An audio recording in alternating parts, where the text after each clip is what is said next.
I'm going to show you what is my go-to cold remedy that I make for myself or my family if anyone starts to get sick. What I love about this remedy is that it's really easy and it's just a nice hot tea that is soothing to the throat.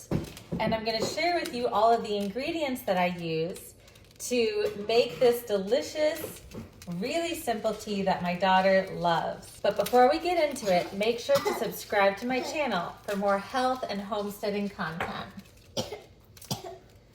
So my daughter started out earlier this week with what seemed like allergies. Lots of sneezing. She complained of this drip feeling on her neck. And next thing you know, that turned into a cold, as they often do. There's many different things that we do when someone gets sick in the house. Obviously, rest is a huge piece of it. Lots of hydration, low, bright light and sounds, and we just try to keep things as calm as possible around here. We love elderberry syrup, we love fire cider, which I'll do a video on later, and we don't happen to have either of those on hand. And tea is usually our go-to. The materials are really simple. It is a mason jar and this little straining lid here. I have used all kinds of tea infusers, and there's been some that I've loved for a long time, but honestly, in the end, they've all broken, and I always have mason jars available, and so this little strainer makes life really easy. So I am getting a hot kettle of water going, and now we're going to start mixing in our ingredients. Now, the world of herbalism is huge, and I am not a certified herbalist. I would love to be one day. I've just learned some of my favorite herbs and their uses that I keep stocked up in my pantry, or my little apothecary, which I'll also give you a tour of later. All of these herbs have many different medicinal benefits. Some of them cross over, and so you might hear me say antimicrobial, antifungal, antibacterial, antiviral a few times, but that's because a lot of herbs do possess that potential or those healing qualities.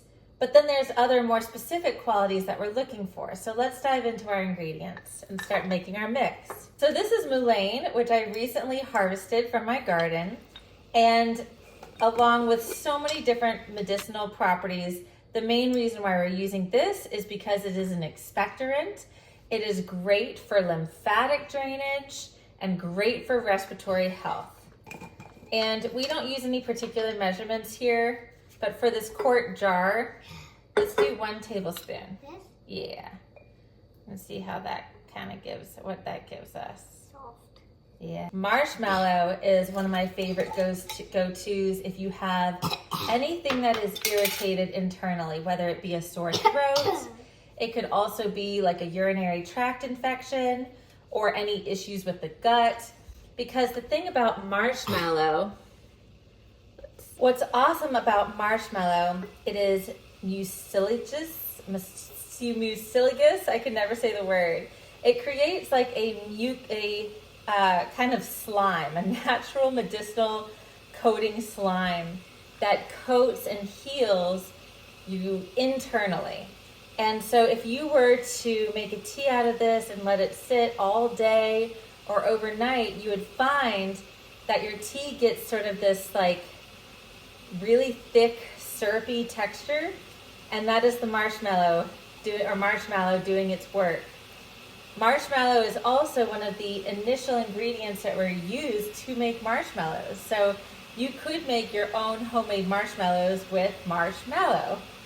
Let's put a tablespoon of that in. And then of course, rosemary.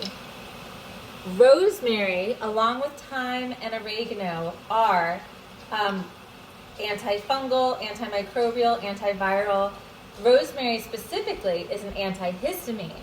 Rosemary can also be used for headaches and migraines, but the reason why I'm using it here is because it is a great expectorant, meaning it's going to help release any mucus in the nasal or passageways or in her throat, release it from being so thick and clunking onto the sides of her respiratory system and making it easier for it to come out. So let's just do a little shake of that. The next ingredient is nettle, as in stinging nettle.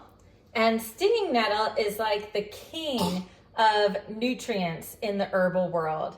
If for any reason you need some extra boost of nutrients, it's stinging nettle.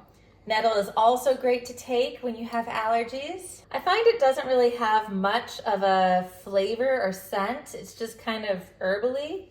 We'll just do a little shake of that. Last but not least, we're using mint. And mint is really soothing to the digestive system.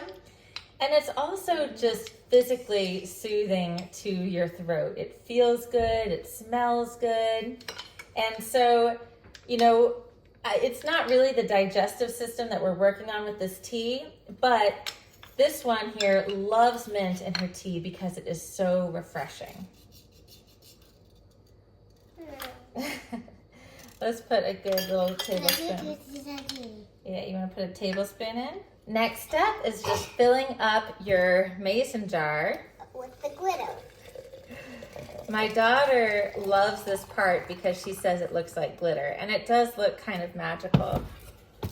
But I'm gonna let this steep for a good 15 minutes, and then I'm gonna serve it up with a lot of honey, which is antimicrobial, antifungal, antibacterial, and lemon, which is also those things.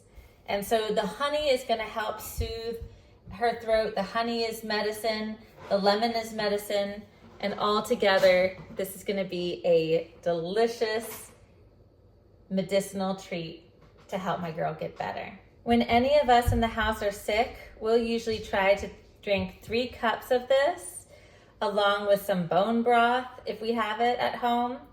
And usually between that and rest, that's all we need to get better. It's all that we need in order to build up immunity and heal.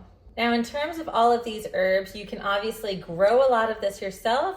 You can also just order it bulk, dried already, and keep it in back stock to have when you need it. I do a little combination of both. I hope you found this video useful, and if you try it, I'd love to know what you think about it in the comments, or if you have any questions, please ask them below. If you did enjoy this video, please make sure to like it and subscribe to my channel for more health and homesteading content.